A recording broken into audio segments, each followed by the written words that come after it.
A warm welcome to online digital platform. Today we are discussing a new topic that is genetic code. आज हमारा जो नया topic है वो है जेनेटिक कोड।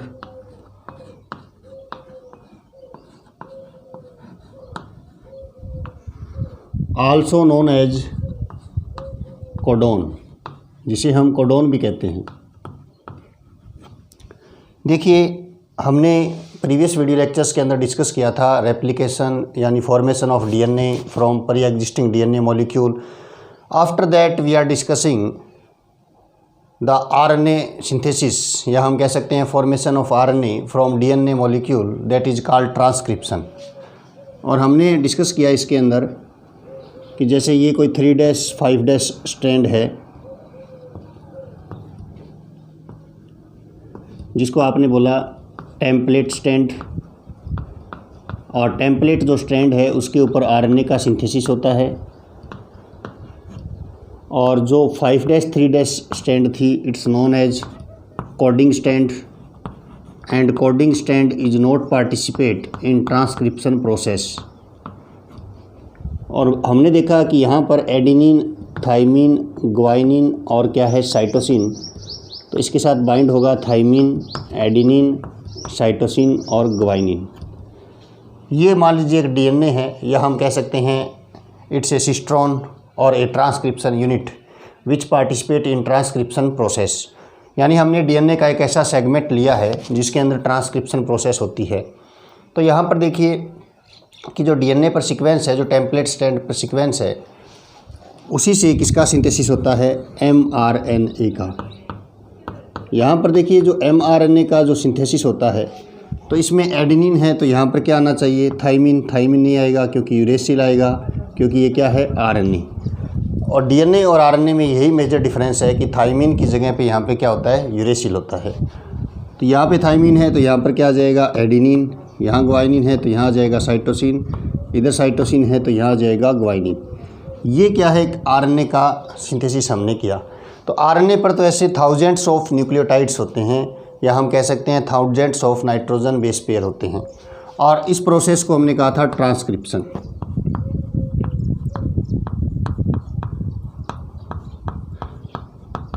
अब देखिए इस आरएनए से किसका सिंथेसिस होगा, प्रोटीन का। और प्रोटीन क्या होता है, प्रोटीन होता है polymer of amino acids.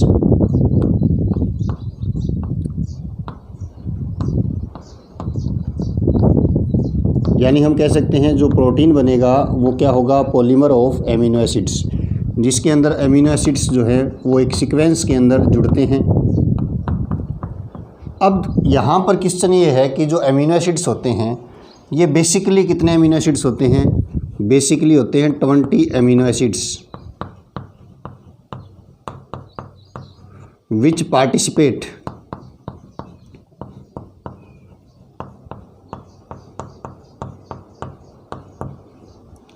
In translation process. Translation process means होता है प्रोटीन सिंथेसिस। या हम कह सकते हैं कि यहाँ पर हम कह सकते हैं कि टोटल कितने टाइप्स के अमीनो एसिड्स जो होते हैं वे पार्टिसिपेट करते हैं। They are 20 types of amino acids which participate in protein synthesis process. तो यहाँ पर जो अमीनो एसिड्स का जो सीक्वेंस है उसको डिसाइड करता है एमआरएनए। और एमआरएनए के ऊपर क्या होते हैं, नाइट्रोजन बेस का एक सीक्वेंस होता है। और ये जो मैसेज है भी कौन सा अमीनो एसिड किस जगह पे लोकेट होगा, वो इन्फॉर्मेशन किसके पास है, एमआरएनए के पास है। और एमआरएनए के अंदर भी कहाँ पर है, इन नाइट्रोजन बेसेस के पास है। क्योंकि एमआरएनए के अंदर डिफरेंस क्या होता है, सिर्फ नाइट्रोजन बेस के सीक्वेंस का होता है। तो अब देखो यहाँ पर कि क्वेश्चन क्या बनता है कि 20 एमिनो एसिड्स हैं और आपके पास टाइप्स ऑफ नाइट्रोजन बेस कितने हैं, 4। अब यहाँ पर देखो, मान लीजिए मैं ये मान लूँ कि 1 नाइट्रोजन बेस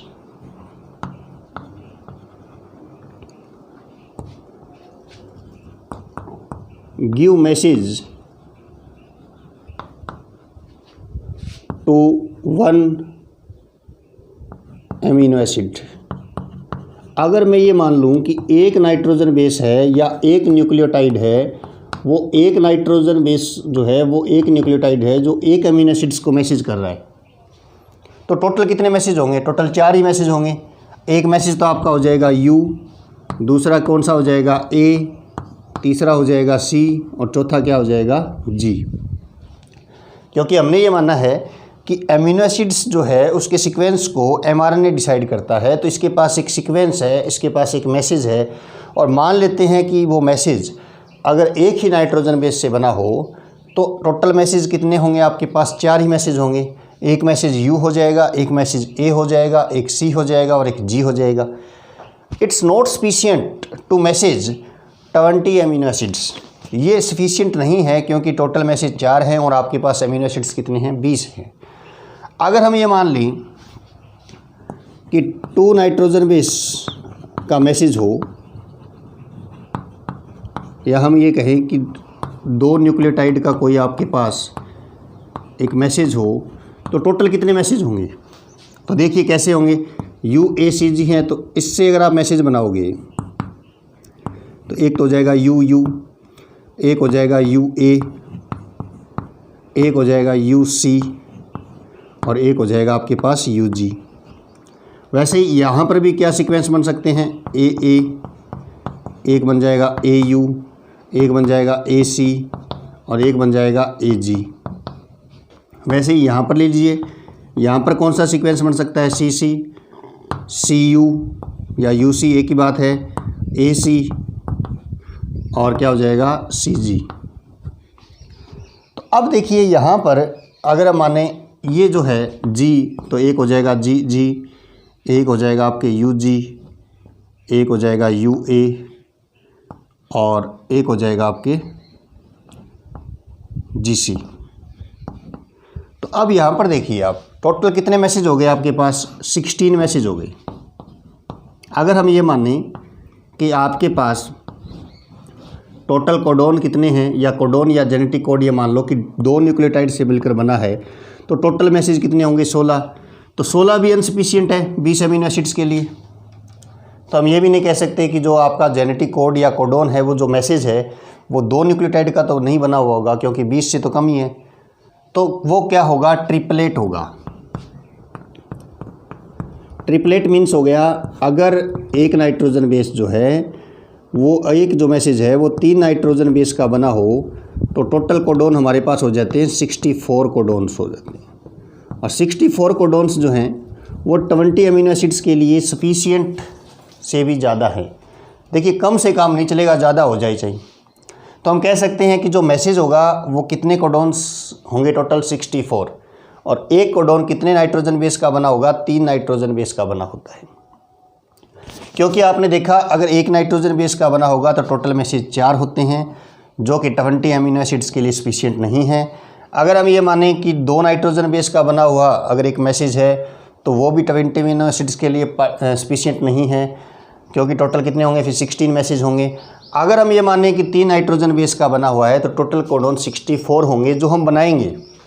तब आप देखोगे कि 64 कोडोन कौन कौन से होंगे। तो हम ये कह सकते हैं कि कोडोन क्या है? Codon is the sequence of nucleotide और nitrogen base on mRNA which specify the sequence of amino acids in protein. यानी हम कह सकते हैं प्रोटीन में एमिनो एसिड के सीक्वेंस को स्पेसिफाई करने के लिए mRNA के ऊपर नाइट्रोजन बेस का जो सीक्वेंस है उसे हम क्या कहते हैं? कोडोन कहते हैं। और कोडोन जो है it's made up of 4 letters participate in codon formation, that is U, A, C and G. Codons are triplet in nature and they are made up of 3 nucleotides and total codon is the 64 which are sufficient to codify or message to 20 amino acids. तो ये हमारा क्या है? Codon है। Codon का मतलब mRNA पर nitrogen base का एक ऐसा सीक्वेंस जो प्रोटीन के अंदर अमीनो एसिड्स के सीक्वेंस को डिसाइड करता है, उसे हम क्या कहते हैं? जेनेटिक कोड या कोडोन।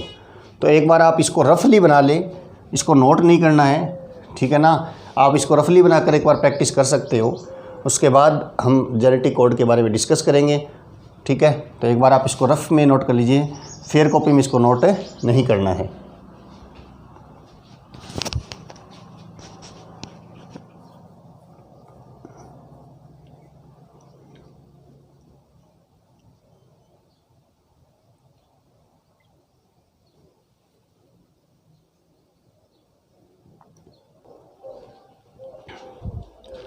तो स्टूडेंट्स, अभी हमने डिस्कस किया जेनेटिक कोड या कोडोन के बारे में, और आपने देखा कि mRNA पर जो सीक्वेंस है नाइट्रोजन बेस का, वो डिसाइड कर रहा है प्रोटीन के अंदर अमीनो एसिड्स के सीक्वेंस को।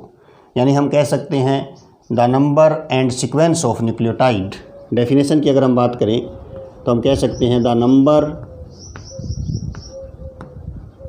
And sequence of nucleotide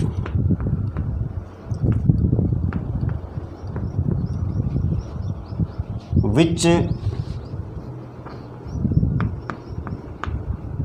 specify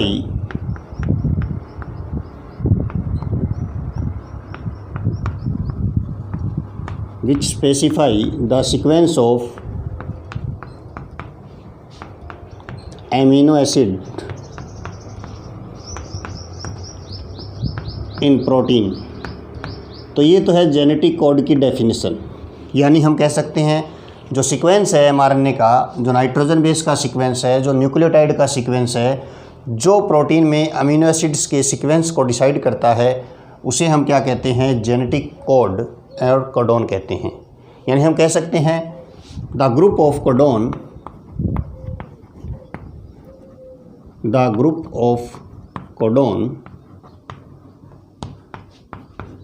specify the amino acid and it's called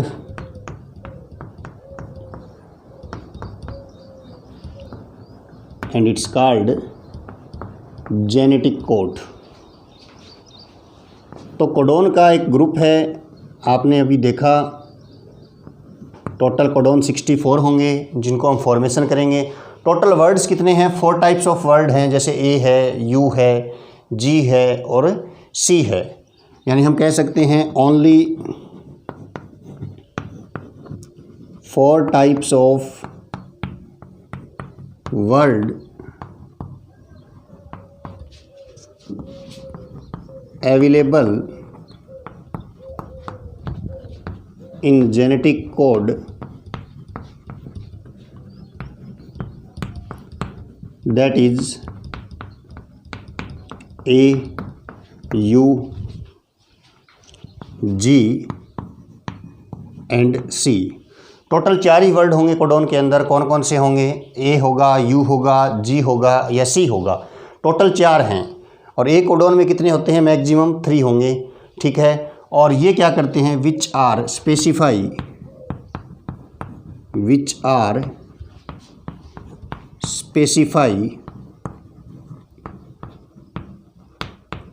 for information carrier. यानी ये इंफॉर्मेशन को आगे वाली जनरेशन में लेकर जाते हैं, क्योंकि सेंट्रल डोगमा जो हमने पढ़ा है, डीएनए से आरएनए बनेगा, आरएनए से प्रोटीन बनेगा। तो जो इंफॉर्मेशन है जो आगे की तरफ फ्लो होती है वो किससे हो रही है, वो हो रही है जेनेटिक कोड या कोडोन से। तो नेक्स्ट अपना टॉपिक है, ये तो जेनेटिक कोड या कोडोन की डेफिनेशन हो गई। नेक्स्ट है आपका कैरेक्टरिस्टिक्स ऑफ जेनेटिक कोड, यानी हम बात करेंगे कैरेक्टरिस्टिक्स की। तो नेक्स्ट आपकी हेडिंग है कैरेक्टरिस्टिक्स ऑफ जेनेटिक कोड। कौन कौन सी विशेषताएं होती है, कौन कौन सी कैरेक्टरिस्टिक्स होती हैं, उनको हम डिस्कस करेंगे कि जेनेटिक कोड्स जो है उसकी कौन कौन सी कैरेक्टरिस्टिक्स हैं। पहली कैरेक्टरिस्टिक्स तो हमने अभी देखी थी कि ट्रिपलेट कोड। ट्रिपलेट कोड यानी हमने देखा कि जो कोडोन है it's made up of 3 nucleotide. यानी हम कह सकते हैं जेनेटिक कोड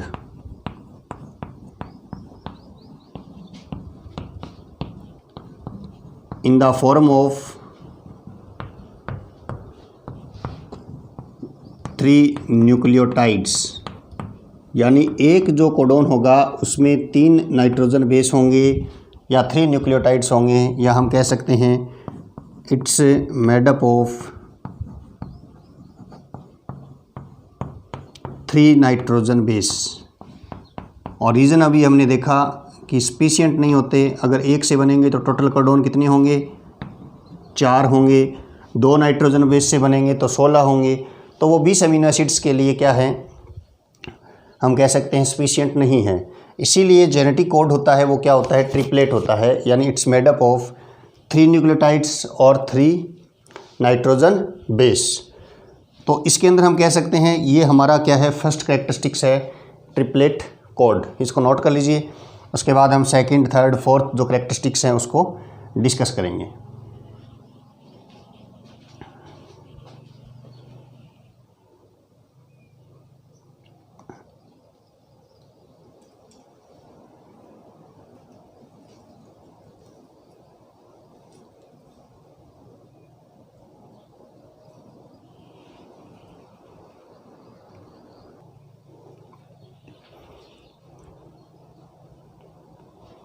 तो स्टूडेंट्स हम पढ़ रहे थे कैरेक्टरिस्टिक्स ऑफ जेनेटिक कोडॉन। तो फर्स्ट कैरेक्टरिस्टिक्स थी हमारी ट्रिपलेट इन नेचर, यानी हमने देखा codons are made up of 3 nucleotide और 3 nitrogen base. After that second characteristics is non ambiguity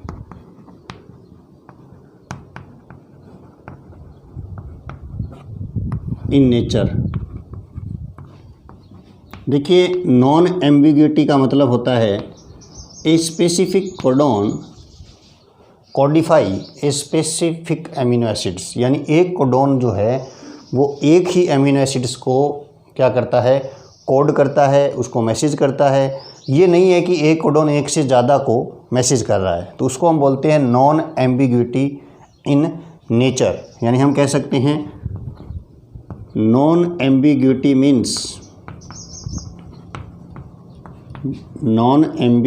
means a specific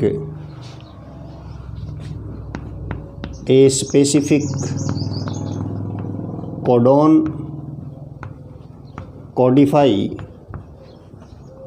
a specific amino acid. यानी हम कह सकते हैं एक जो कोडॉन होगा वो एक ही एमिनो एसिड्स को मैसेज करता है। ये नहीं है कि एक कोडॉन जो है वो एक से ज़्यादा एमिनो एसिड्स जो है उनको कोडिफाई करे, उनको मैसेज करे, ऐसा नहीं होता। यानी हम कह सकते हैं codon does not Codify more than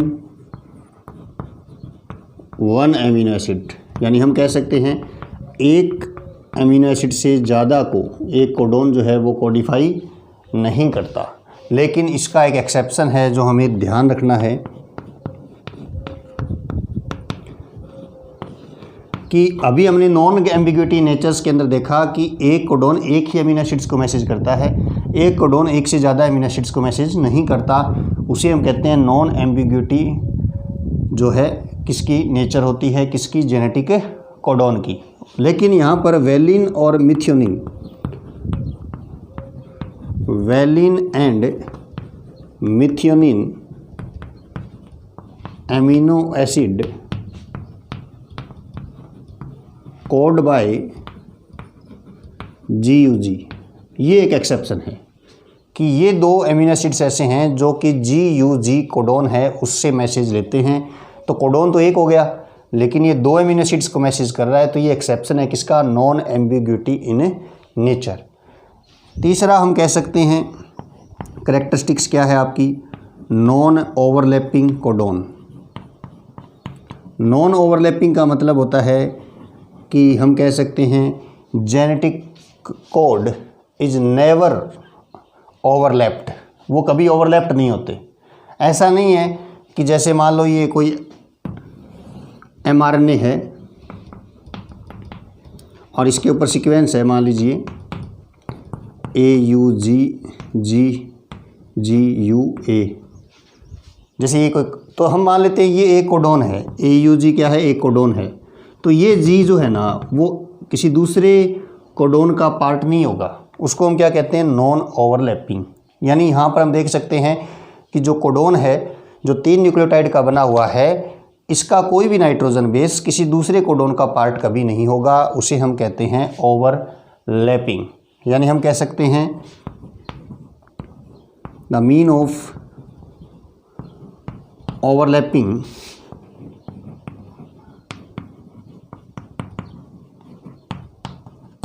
in a genetic code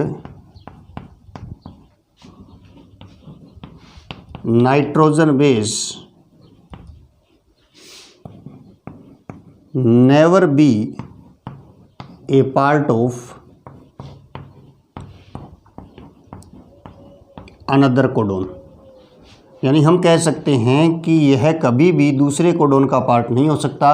जैसे AUG है तो ये 3 न्यूक्लियोटाइड या 3 नाइट्रोजन बेस है, तो इसका कोई भी एक नाइट्रोजन बेस किसी दूसरे कोडोन का पार्ट नहीं होगा, इसलिए इसको हम कहते हैं नॉन ओवरलैपिंग।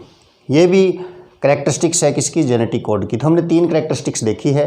पहला ट्रिपलेट इन नेचर, सेकंड है non ambiguity natures. Non ambiguity का मतलब है एक कोडोन एक ही अमीनो एसिड्स को क्या करता है, कोडिफाई करता है। एक्सेप्शन कौन सा है, GUG। ओवरलैपिंग का मतलब है कि जो भी न्यूक्लियोटाइड हैं, 3 न्यूक्लियोटाइड हैं, वो उसका कोई भी एक नाइट्रोजन बेस है वो दूसरे कोडोन का पार्ट नहीं होगा, उसे हम कहते हैं नॉन ओवरलैपिंग। तो नोट कर लीजिए इसको, उसके बाद हम अदर कैरेक्टरिस्टिक्स को देखेंगे।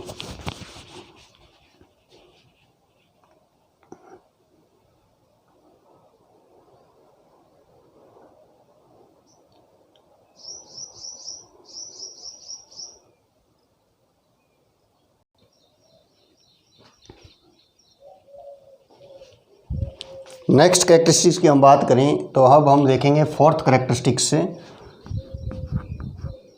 फोर्थ कैरेक्टरिस्टिक्स है वो है कोमालेस कोडोन। तो देखिए कोमालेस कोडोन क्या होता है, एक बार फिर से बना लेते हैं फिर डायग्राम को, आपको नहीं बनाना है। जैसे ये mRNA पर सीक्वेंस है AUG GUUA, तो ये एक कोडोन है और ये दूसरा कोडोन है। तो यहाँ पर कोई कोमा या फुल स्टॉप नहीं लगाते। अब जब हम mRNA पर सीक्वेंस लिखते हैं तो यहाँ पे कोमा या फुल स्टॉप किसी का भी यूज़ नहीं करते।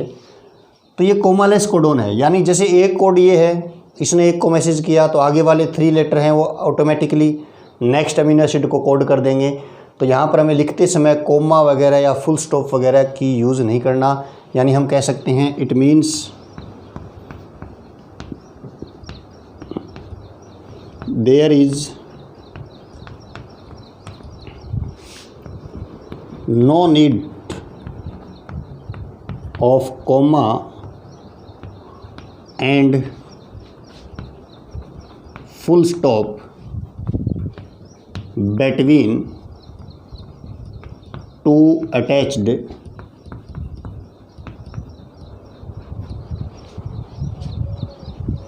genetic code।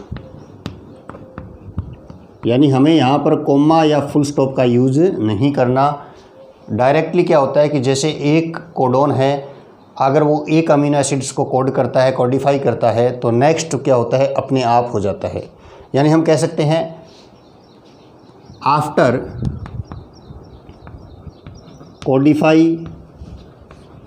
ए अमीनो एसिड नेक्स्ट 3 लेटर्स और genetic code Codify next amino acid. यानी हमें यहाँ पर किसी कोमा का कुछ भी यूज़ नहीं करना है, अपने आप ऑटोमेटिकली क्या होता है कि कोडिफाई चलता रहता है, कोडिफाइंग प्रोसेस जो है वो फ्लो होती रहती है।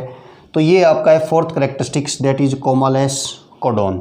उसके बाद आता है fifth universality of genetic code. तो देखिए ये हमारा क्या है, फिफ्थ कैरेक्टरिस्टिक्स है जेनेटिक कोड का, जिसे हम कहते हैं universality of genetic code.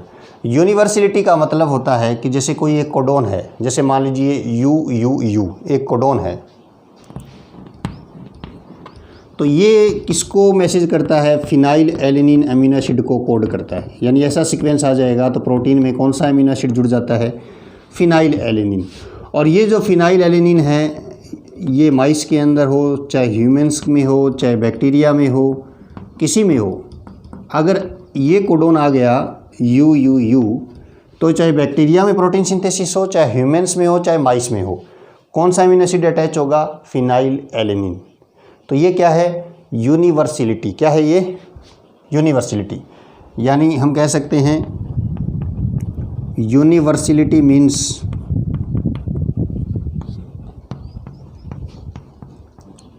a specific codon codify a particular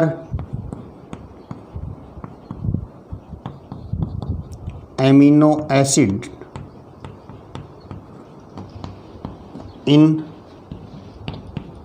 all living organism। यानी जितने भी लिविंग ऑर्गेनिज्म हैं उन सभी में, सभी के अंदर सेम कोडोन होगा, वो सेम अमीनो एसिड्स को मैसेज करता है। जैसे हम कह सकते हैं फॉर द एग्जांपल, अभी आपने देखा you you you Codify the phenyl alanine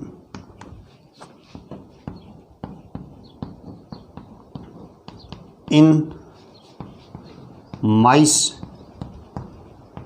bacteria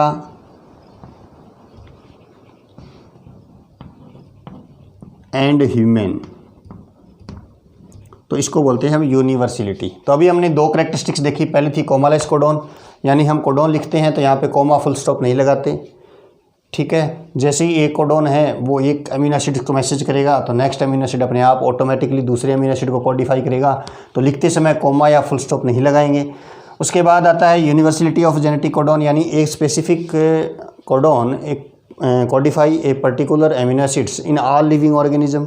जैसे यू यू यू है तो वो फिनाइल एलेनिन को कोडिफाई करेगा, चाहे माइस हो, चाहे ह्यूमन्स हो, चाहे बैक्टीरिया हो। इसे हम कहते हैं यूनिवर्सलिटी ऑफ जेनेटिक कोडोन। तो इसको लिख लीजिए, उसके बाद हम नेक्स्ट डिस्कस करेंगे। ओके,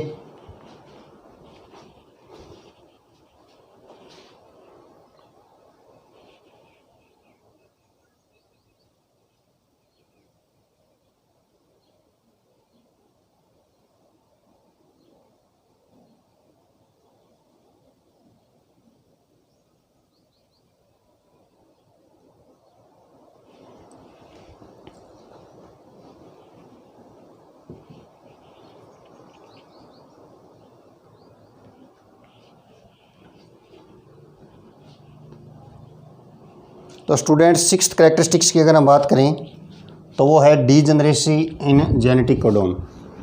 यानी डीजेनरेसी होती है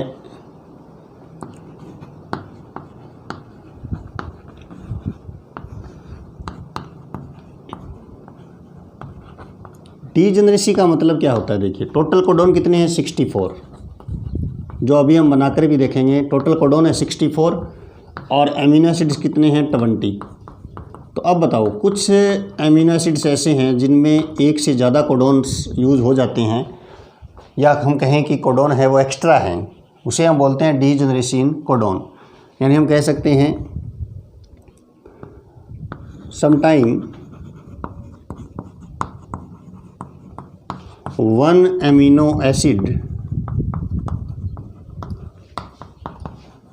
Codify by more than one codon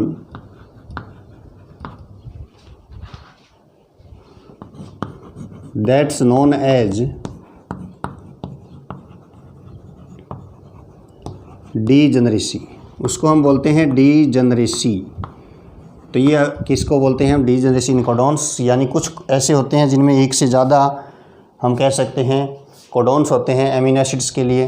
last characteristics की बात अगर हम करें, स्टार्ट एंड स्टॉप कोडोन। ये बहुत बार एग्जाम में पूछ लिया जाता है कि स्टार्ट कोडोन कौन सा होता है और स्टॉप कोडोन कौन सा होता है। तो स्टार्ट से पता चल गया कि जो प्रोटीन सिंथेसिस को स्टार्ट करता है, इनिशिएट करता है, तो हम कह सकते हैं AUG। ये जो सीक्वेंस है AUG is a start codon which initiate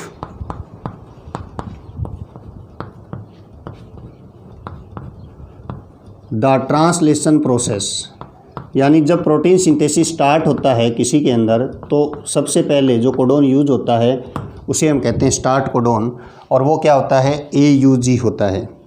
वैसे ही अगर हम स्टॉप कोडोन की बात करें तो UAG, UGA और UAA, ये तीन क्या होते हैं, दे आर स्टॉप कोडोन,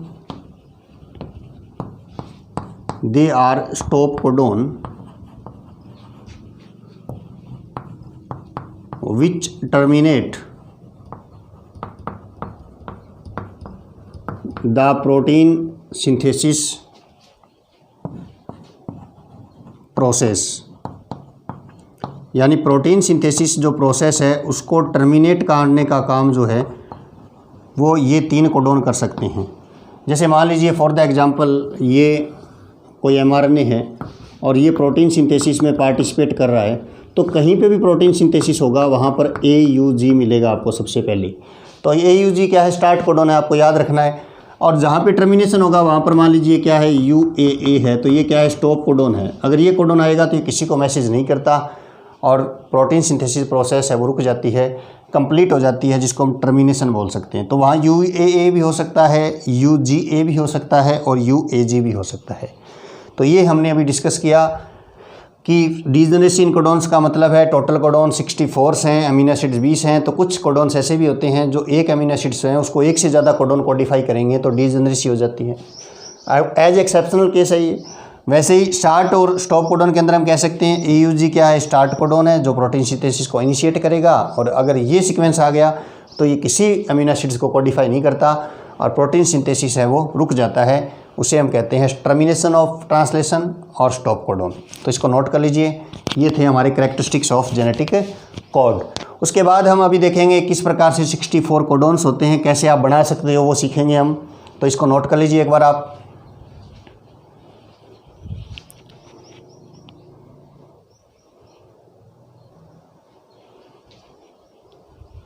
देखिए अगर हम बात करें किसकी 64 कोडोन्स की तो आप कैसे बनाओगे, तो देखिए उसके बनाने की एक ट्रिक है आपके पास। हम सबसे पहले लिखेंगे एक साइड में UCA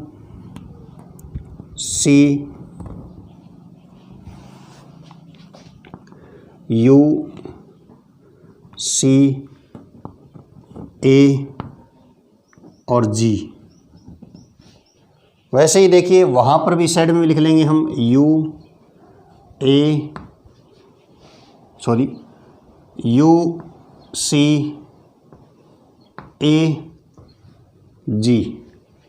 दोनों जगह सेम लिख लेंगे। ये तो हम इसको डिनोट कर रहे हैं फर्स्ट पोजीशन को, और ये है आपकी सेकंड पोजीशन। अब यहाँ पर हम एक स्क्वायर बना लेंगे इस प्रकार से।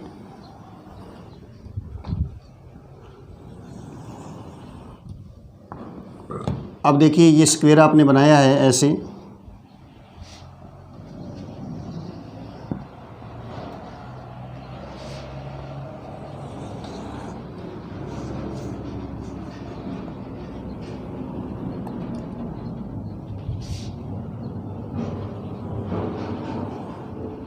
अब यहाँ पर भी आपको ऐसा ही लिखना है UCAG,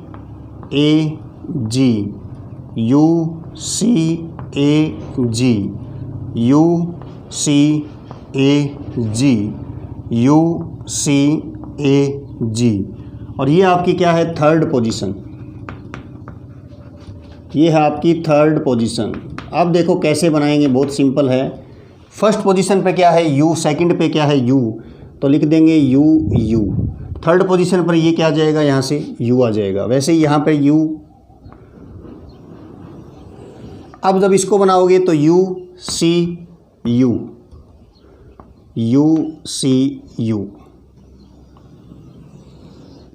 वैसे ही UAU।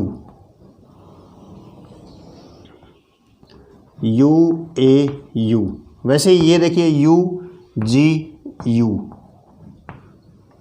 बन गया ये। अब सेकंड बात करें तो देखो U फर्स्ट लेटर तो क्या आ जाएगा, U। थर्ड लेटर अब क्या ले लेंगे, C।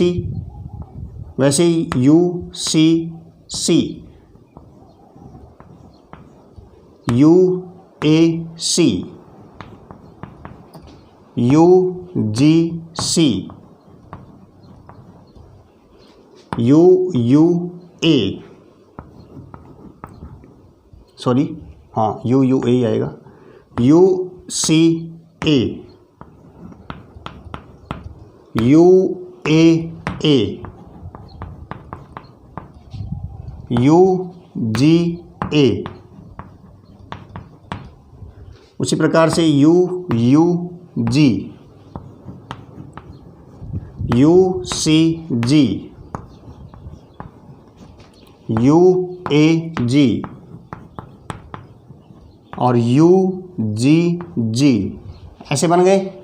वैसे ही यहाँ पर बना लेंगे अब CUU,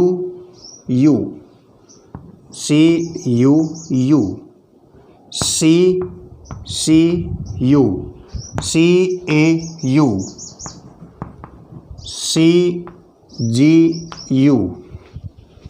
CAC,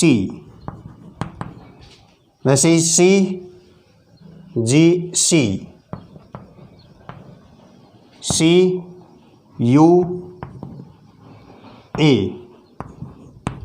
CCA, CAA, CGA, वैसे ही CUG, CCG, CAG, CGG। अब कोडोन बनाना आप सीख गए होंगे। AUU, ACU, AAU, AGU, वैसे ही AUC, ACC, AAC, AGC। तो इस प्रकार से आप बना लेंगे तो टोटल कितने हो जाएंगे? 64 कोडोन हो जाएंगे। अब आप इसको कंटिन्यू करते रहें, घर पे प्रैक्टिस करें। लिखने की ट्रिक मैंने आपको बता दी है। UCAG एक तरफ लिख लो, फिर UCAG तरफ लिख लो, ये फर्स्ट लेटर हो जाएगा या सेकंड लेटर हो जाएगा, फिर ऐसे 4-4 पोजीशन बनाओ। टोटल कोडोन आपके पास 64 हो जाते हैं, जिसमें से एक स्टार्ट कोडोन होता है AUG और 3 क्या होते हैं? स्टॉप कोडोन होते हैं। तो नोट कर लीजिए इसको, बाकी को आप खुद प्रैक्टिस कीजिए। ठीक है, तो ये था आपका जेनेटिक कोड और कोडोन। mRNA पर नाइट्रोजन बेस का सीक्वेंस जो कि प्रोटीन में एमिनो एसिड्स की पोजीशन को स्पेसिफाई करता है, उसे हम कहते हैं जेनेटिक कोड और कोडोन।